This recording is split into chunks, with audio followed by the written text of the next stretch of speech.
Shalom, chers amis, nous voici à la fin de notre randonnée de 10 jours à la recherche de la face de Dieu pour cette nouvelle année. Nous sommes rendus au 10e jour et nous avons partagé vos différents sujets de prière avec le Seigneur. Nous en avons parlé et vous, effectivement, vous avez aussi prié, vous avez parlé de ces sujets à Dieu. Nous croyons qu'il va agir en son temps. Il a déjà commencé à agir, il faut donc lui rendre grâce. C'est pourquoi aujourd'hui, nous parlerons de la plénitude du Saint-Esprit et de la reconnaissance ou encore action de grâce. Lorsque nous parlons de la plénitude du Saint-Esprit, nous parlons en réalité de la plénitude de Dieu en nous. Comme le dit Ésaïe 11, verset 2, « L'Esprit de l'Éternel reposera sur lui, esprit de sagesse et d'intelligence, esprit de conseil et de force, esprit de connaissance et de crainte de l'Éternel. » Le Saint-Esprit, nous devons l'avoir dans toute sa plénitude.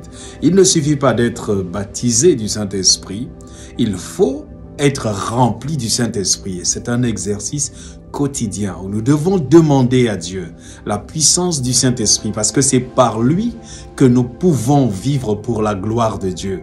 Et chaque fois que nous parlons du Saint-Esprit, de la réception du Saint-Esprit, beaucoup de gens pensent que c'est simplement un état d'extase, on se détache vraiment des réalités de ce monde. Non, pas forcément. On reçoit le Saint-Esprit. C'est une promesse de Dieu et il vient avec des dons. Et là, le signe que beaucoup de personnes regardent, le signe auquel beaucoup de personnes s'attachent, c'est le parler en langue, qui n'est pas le signe forcément qu'on a reçu le Saint-Esprit, parce qu'il y a le parler en langue qui vient de la puissance de Satan aussi. Il y en a beaucoup qui parlent et qui sont motivés par les esprits impurs et qui pensent qu'ils ont reçu le Saint-Esprit. Donc, à ce niveau, il faut faire très attention. Jésus, rempli du Saint-Esprit, nous dit la Bible dans le livre de Luc, chapitre 4, verset 1er, revint du jardin et il fut conduit par l'Esprit dans le désert. On peut recevoir le Saint-Esprit et on rentre dans l'épreuve.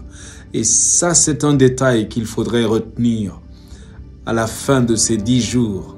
Nous ne sommes pas en train de dire que l'année 2023 sera une année de velours ou une année où il n'y aura pas de difficultés. Non, quand nous disons bonne et heureuse année, cela ne veut pas dire que les difficultés ne viendront pas. C'est ce que la Bible nous dit.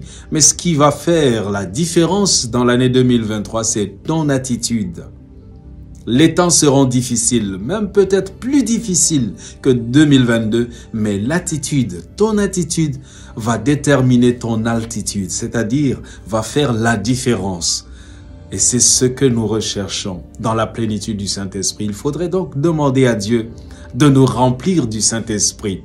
Et là, le Saint-Esprit, l'agent de transformation, va agir et nous réveiller et nous réformer dans notre façon de vivre. C'est cela la puissance de la résurrection en Jésus-Christ. Et là, en ce jour aussi, n'oublions pas de rendre grâce parce qu'il s'agit des actions de grâce. La Bible dit rendre continuellement grâce pour toutes choses à Dieu le Père au nom de notre Seigneur Jésus-Christ. Et 1 Thessaloniciens, chapitre 5, verset 18 nous dit « Rendez grâce en toutes choses car c'est à votre égard la volonté de Dieu en Jésus-Christ. » Nous allons prier tout simplement comme ceci. Éternel notre Dieu, notre Père, merci pour ces 10 jours de prière.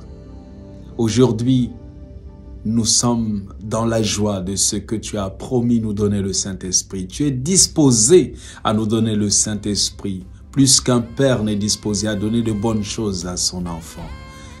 Aujourd'hui, Seigneur, ayant contemplé ta grandeur, ta magnificence, ayant compris que tu n'es pas un homme pour mentir, ni fils d'homme pour te repentir. Ô Seigneur, nous réclamons la plénitude du Saint-Esprit. Saint-Esprit, viens dans mon cœur. Saint-Esprit, viens dans ma vie. Rends-moi capable de reproduire la vie divine. Rends-moi participant de la nature divine. Saint-Esprit, viens par ton feu et consume tout ce qui en moi ne te glorifie pas. Saint-Esprit, par ta pluie, viens arroser la sécheresse de mon âme. Saint-Esprit, par ton vent, viens emporter toutes ces émotions négatives, tout ce qui en moi n'honore pas Dieu. Et par ta présence, fais la différence en moi, Saint-Esprit. Ô Seigneur, merci. pour la grâce que nous avons reçue de toi. Car nous savons que tu vas écouter et tu vas exaucer toutes nos supplications. Nous te disons merci pour la vie. Nous te disons merci pour ton règne, pour ta fidélité. Et nous prions que tu prennes toute la gloire et tout l'honneur parce que tu es le Dieu qui ne ment pas. Tu es le Dieu le même hier, aujourd'hui et éternellement. C'est pourquoi reçois notre louange et notre adoration. Ô Seigneur, merci. Merci pour ces 10 jours de prière et pour les miracles qui vont suivre et qui ont déjà même commencé à se manifester.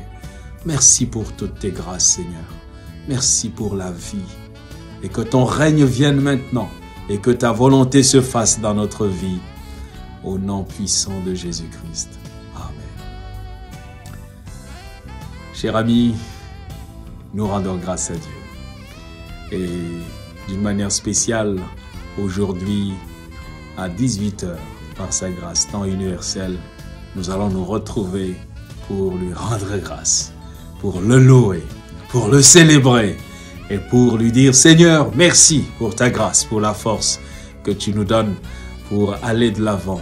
Merci pour la force que tu renouvelles en nous. Que Dieu te bénisse et qu'il te garde. »